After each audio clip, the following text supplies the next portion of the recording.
distinctly different than the others. It was a picture of bright flowers with some trees in a green garden. When the teacher began to talk and looked through the pictures with children, he discovered that amid this room full of future fighters and mujahids and pilots, there was only one who would like to be a gardener or a farmer. The question was asked, how will you eat then? Where will you get your food if you all want to become fighters, mujahids, and pilots? The answer came back from all of them together. We have our ration passes. Millions of people have been deprived of their basic rights to live in their own environments, which has caused an immense psychological effect on the population. Among the women and children have suffered the most. In order to safeguard the honor of the woman, more restrictions has been put upon them as a means of protection. A whole generation has been deprived of the right of education. Rural population have become somehow urbanized, and urbans had to give up a lot of advantages which they enjoyed in the cities, and had to accept restrictions enforced through the war upon them, economically, socially, and otherwise. The future generation has been imposed with the strange cultures in social life in the host countries and has adopted other cultures, languages, and social aspects which they will carry with them when they go back to Afghanistan. This is another cause for further fragmentation of the society in future. Ethnic and tribal values have been replaced or reinforced with religious and political values. Yet a lot of positive changes have also taken place.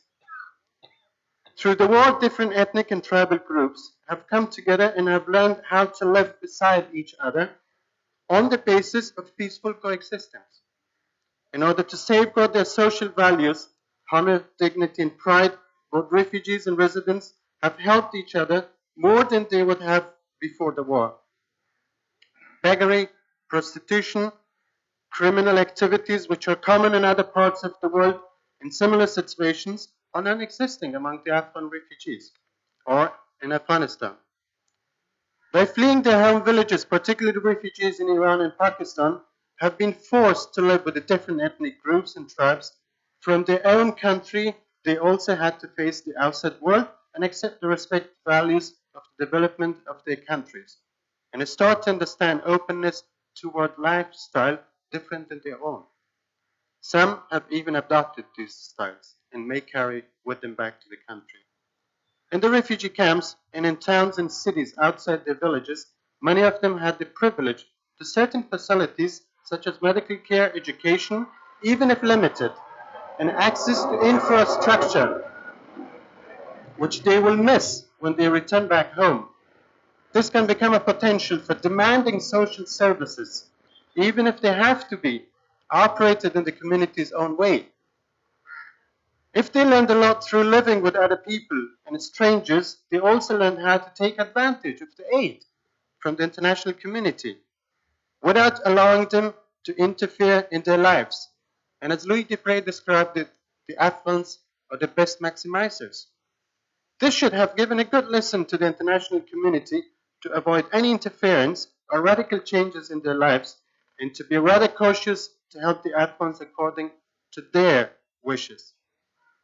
The limited number of refugees who managed to establish themselves in the host countries and even acquired new skills and became self-sufficient has proved that they are hard-working and have the potential to help themselves, to rehabilitate and reconstruct their war-torn country if they're given the chance and are left alone. Finally, any attempt to bring about radical changes in the economic or social aspects of their lives during the repatriation will fail. We all have to keep in mind that the country today is maybe back in the 30s and 40s, and we have to be patient for development of the country. The two Afghan proverbs describe it very nicely. It says, patience is bitter, but has sweet fruits, and hurry is the work of the devil. What shall we do then? If you're all to help the Afghans, then the most important thing we'll always have to keep in mind is help the Afghans to help themselves. By doing so, we will assure the Afghans of our goodwill and preparedness to help them for the rehabilitation and reconstruction of their country. That is to involve the Afghans not only in implementing phases of our activities, but also in the planning phases, in the decision-making policies. Any plans made without the active involvement of the Afghans will fail. When I asked my colleagues, my expatriate colleagues in Peshawar, Ashraf Ghani was saying he's unpolite, and I may be unpolite in my way, and I just hope no one will feel offensive. I was actually hoping many more NGOs will come because I thought they will learn a few lessons from all these great scholars here. But to my surprise, very few have come here. When I ask my expatriate colleagues in Peshawar and elsewhere, why don't you involve the Afghans, the Afghan colleagues, in your decision-making policies, in your planning? I always hear the same answer. There are no competent Afghans to do the work. That's why we are here. I don't think the Afghans are competent. We have proved that we are competent. The second answer is, even if they are Afghans who are competent, they can't say anything. They're under political and social pressure. We, the expatriates, are used here to say no for them in cases where they can't say no.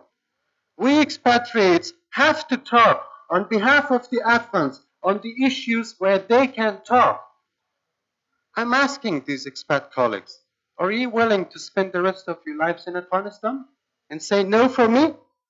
And say those things which I can't say? Would you be doing that? Then I can accept it.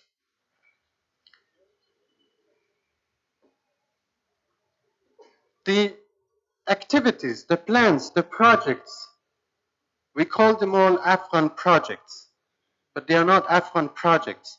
They are our projects and our projections. Maybe because some of us have been frustrated in our own communities and societies by not being able to achieve what we wished and so hope to achieve them, at least in a different society with different people. Our norms and beliefs and understanding for relief and development are different than those of the Afghans. Some of us may have gained a lot of experiences in other countries, but they may not be valid in Afghanistan. Time and pressure for success is a major problem of many of us. A lot of agencies are bound to prove to their headquarters and donor agencies immediate success in order to be able to carry out further work and get more money. Time, though so costly for us, has none or less value for the Afghans, even in their own lives. Political differences and solutions should be entirely left to the Afghans themselves without any interference from outside. The Afghan society at this stage is not only fragmented, but also fragile and sensitive.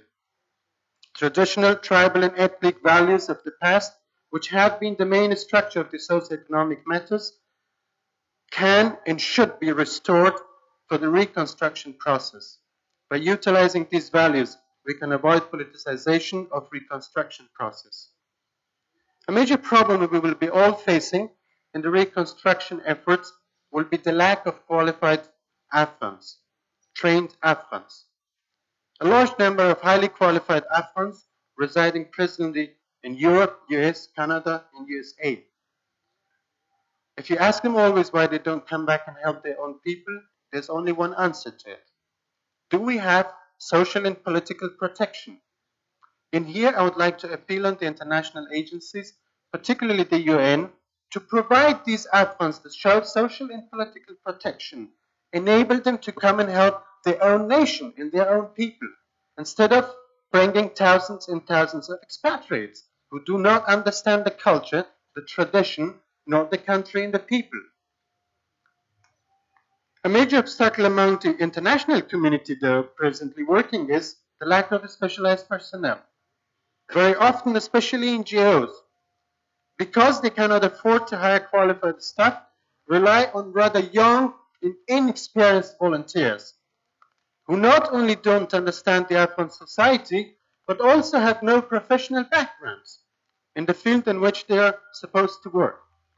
I can give you hundreds of examples where qualified professional Afghans working under project manager with no experience at all, who just finished college, who's unemployed in his own country, and he's now the director or project manager of an operation with 10, 15 qualified Afghans working under them.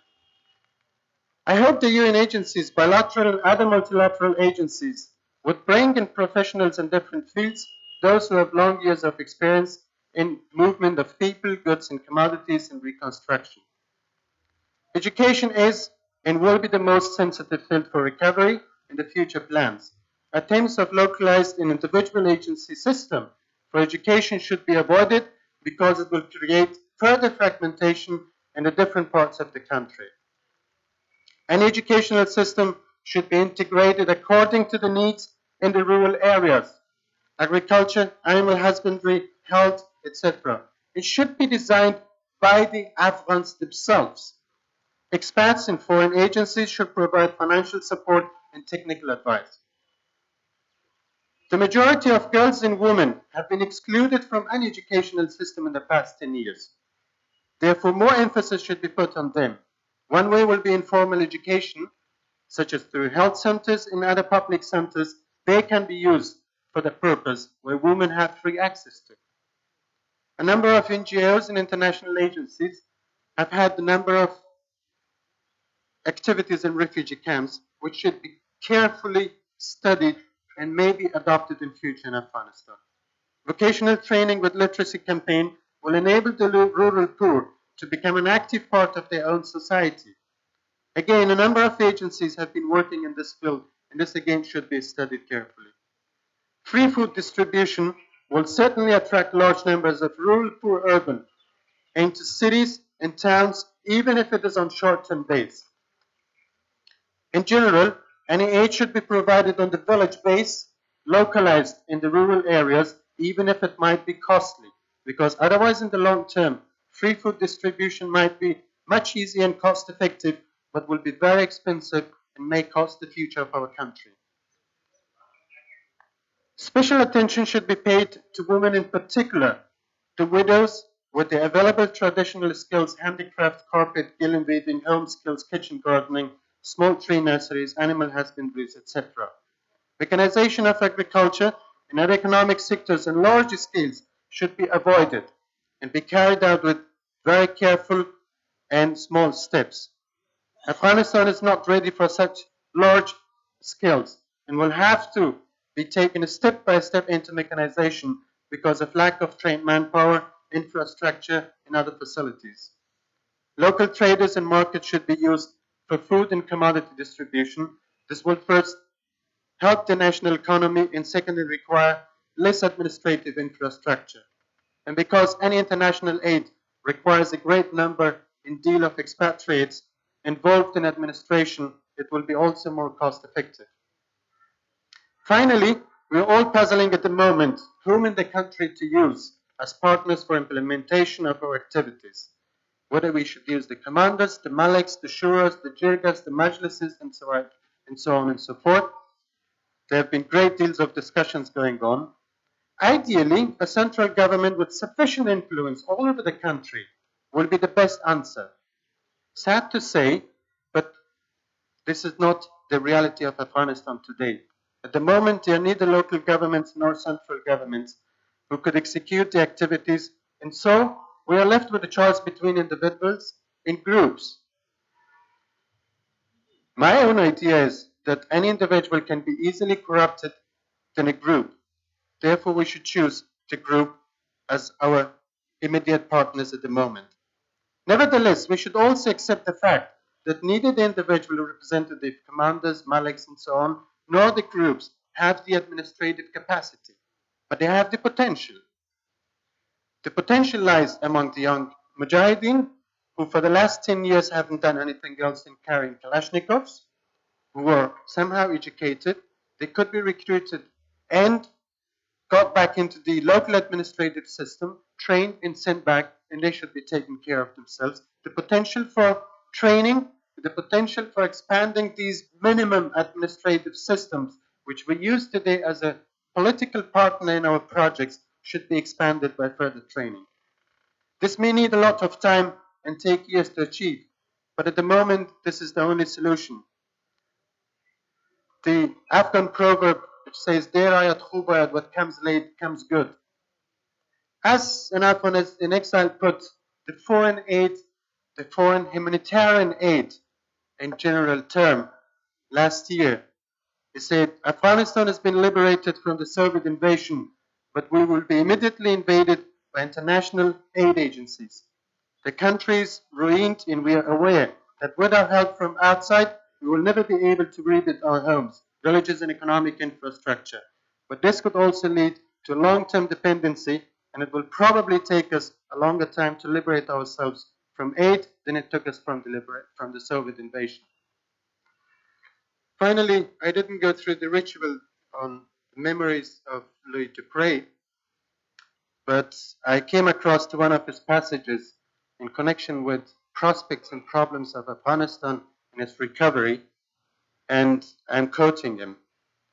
The developed world has introduced many changes, technological, ideological, to the developing countries, and unsuccessfully tried to predict what would happen on the basis what had occurred in the developed world. A culture takes all induced change elements, be they educational, political, social, military, and economic, and shapes them to its own needs within its own partners. Louis Dupree. Thank you very much.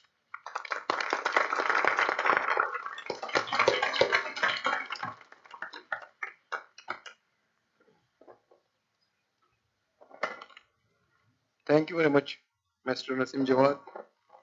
Though I consider it more improper and impolite, but having no other alternative than to request the rest of the speaker to be at least brief to some extent. Now I request Mrs. Nancy Taper to come and present this. Very much. I'm very honored, this is my occasion to say it, to have been invited to participate in the seminar. And I thank Professor Rasul Amin for his excellent hospitality. The few remarks that I make, and they will be brief, are on a topic very close to Louis Dupree's own interests, and they are very much following the continuing work and commitment of Nancy John. I want to raise yet another woman's voice to say something about women. And I will be short, but I will not be mute. I will take this opportunity to do something I hope rather more than just pay lip service to the attention that women have received in the conference so far. Yesterday, Erica Kanabe spoke of women's traditional leaders, leadership roles in the households, their management skills, and how behind every good man there was a good woman. Ashraf Ghani, yesterday and again today, talked about the aspects of a familiar situation which are too easily taken for granted. And certainly women as a category must fit into this. Somehow, women's situation is assumed to be a constant. Women are associated fundamentally with Afghan notions of honor. They represent a continuity with the past and a promise of the future. Women certainly are used as metaphors for past and future. Erica Knabe, and I think Richard Tapper mentions Anzar Zamin. But these images don't preclude the possibility of practical change and indeed the experience of change that has already taken place. Ashraf also talked about the need for dialogue between people with different points of view, and he indeed suggested that there should be dialogues between men and women. Finally, yesterday, and again in passing today, Nasim Jawad complained that one shouldn't make the comparison between European women today and that of Afghan women. I, in fact, absolutely agree. It's not useful, it's not appropriate. But he went on that, first of all, things should be left at the local level, which again makes sense, but that they should work themselves out in a natural way. Now, I'm not wholly sure what he actually means by a natural way. Perhaps he meant that it should be men alone who participate in conferences and who define this natural way. Yesterday, we talked about the experience of Afghanistan as not one which had to do with totalitarianism, but authoritarianism. It is also a patriarchal experience. And in patriarchal systems are systems in which women's voices are not heard in public. But that doesn't mean that they don't have a point of view of their own. I was interested that the comment of Mr. Nafi from Karachi, who spoke about motivated lies. In patriarchal systems, whether in Europe or America or Afghanistan or elsewhere in the world, self-appointed spokesmen of people, meaning also women and children, do benefit personally from the system itself. Motivated lies is perhaps not an inappropriate statement which should be made. It's a crude one, and I, again, like Ashraf, actually claim the sanctuary, the Nanawatai, of my death to say this. In patriarchal systems, too, ordinary women's everyday contributions to society are enormous, but they are very often unmarked, undervalued, and taken for granted. Their labor, whether it's productive labor working for a household, or it's their reproductive labor in reproducing the future generations of the society, or their role in socializing the next generation, are all of extreme importance. This is obvious. It's true in Europe, it's true everywhere. But perhaps it is useful to use Ashraf's cultural prism and to speak a bit about, or to focus our thoughts on the situation of Afghan women. Early on, in dealing with women in the refugee camps, the natural way of the NGOs was initially to leave women alone. They were safe, they could be taken care of, and so forth. And it was understood that Afghan people would be unresponsive to projects which involve women. But this is now being shown to have been an underestimate of the flexibility and the varieties of opinion within Afghan culture and the willingness of men and women to accept innovation, even in the extraordinarily stressful situation of the camps and with the backdrop of the war. Some income-generating projects among refugee women have worked successfully, as have a variety of primary health projects whose focus has been on women and children. Of course, the numbers of women who've been involved are small, but the innovation remains a significant model. Women have been able to bring an income into the family, and in their visits to clinics, they become a source of information. They've acted in new ways in practical support of their families. Now, this certainly shouldn't be surprising, but to some extent it has been. In rural settings in northern Afghanistan, where as an anthropologist I did field work a very long time ago, a central idea was that the household without a good woman was a ruined household. The good woman was defined as one who was strong, intelligent, who worked very hard for her household, who collected gossip and information from any sources she could manage. Gossip and information was a household resource. These were also women who did quite extraordinary things, sometimes very bold and very public things, for the sake of their households and children. A good, wise woman could be trusted to go outside the household if family interests were at stake. Now, these strong women were very ordinary women, but their ability to adopt new roles and to support the household was respected by men and women alike. So we shouldn't be surprised that new opportunities have arisen for supporting household and children in the camps and elsewhere, these have been taken advantage of by women. This respect for information, this respect for new income, has a practical use and is part of a traditional pattern in which women have taken an active and informal part in productive and community affairs. In the urban settings, of course, patterns of relationship were different, but again, innovation was part of a traditional pattern. For the sake of the good of family, for the children, women encouraged, as Ashraf has just mentioned, boys and girls to go on to get an education. Media has brought and been responded to other images of domestic relations. Before the coup, a very large number of urban women were actually employed outside the home. After the coup, as we know, measures taken to create ostensible equality before men and women were extreme. Women became highly visible, But as Eric Kanaba mentioned yesterday, unfortunately, this manipulation by women by the government has created a backlash. And those activities, which might be called liberal or modern or whatever, are also tainted with the label of communism. Well, that taint or contamination of this communist label will no doubt remain for a very long time in people's mind. But it doesn't necessarily affect the extent to which traditional values of honor, of support of family and household can still encourage women to be strong, resourceful, and responsive to innovation. We know from Nancy's work that the stress and anxiety experienced by many women in the camps who've been deprived of productive and reproductive roles, and as widows deprived of reproductive roles. Her explanation was really about what was unnatural, a diminution of women's traditional activities and effective work in the community. Efforts have shown quite clearly that women have been eager to respond, to regain the kind of power and effect that they had when initiatives were presented to them.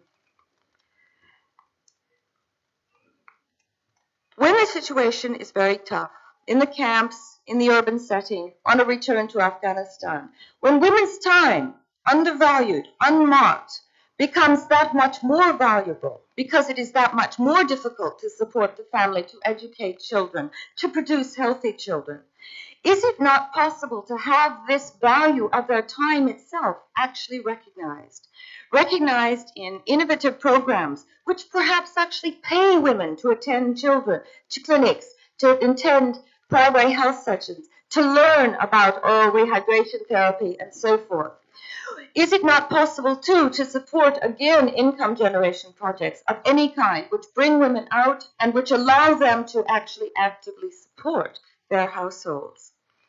When it comes to the good of the family and health and its future, then I would be very surprised that many Afghan men would be reluctant to have their women involved in this increase in income in the household and the future health of their families.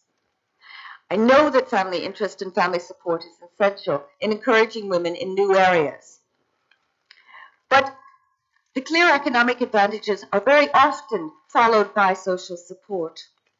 It seems to me that these rules which have been learned in the camps could also apply in a post-war situation. Now, women will continue undoubtedly to be the representatives of a family's honor in new circumstances. But it seems to me that honor is as honor does, and that honor can be defined in many ways, many different ways to fit different situations. This, I think, has always been the case in Afghanistan, and there's no reason why it shouldn't continue to be so. The very notion of honor itself allows flexibility in new situations. If the best interests of the family and family's future are the key to honor, then I think new definitions will be found to accommodate women's new activities. As Nancy quoted in one of her excellent articles on Afghan women, when there's no food in the table, then the men open the door. And for the man who opens the door, this act that he is performing is an honorable one. It's also a sensible one. And in the long term, it supports the family and that family's honor. In the continuing situation in post-war Afghanistan, all the strength, the management, the leadership qualities of every individual man and woman is going to count for a great deal. Sure, readjustments will come on the local level. For each specific case, each specific local situation will actually be different. But it seems to me that at the local level, wherever, it will do no harm to make the traditional contributions of women and the potential value of their activities a continuing theme in Afghan discourse. Thank you.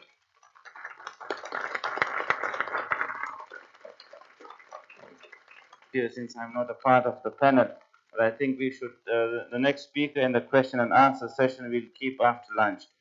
And it started raining, so and lunch is ready, so we'll have lunch now, and we'll continue with the same discussion after lunch.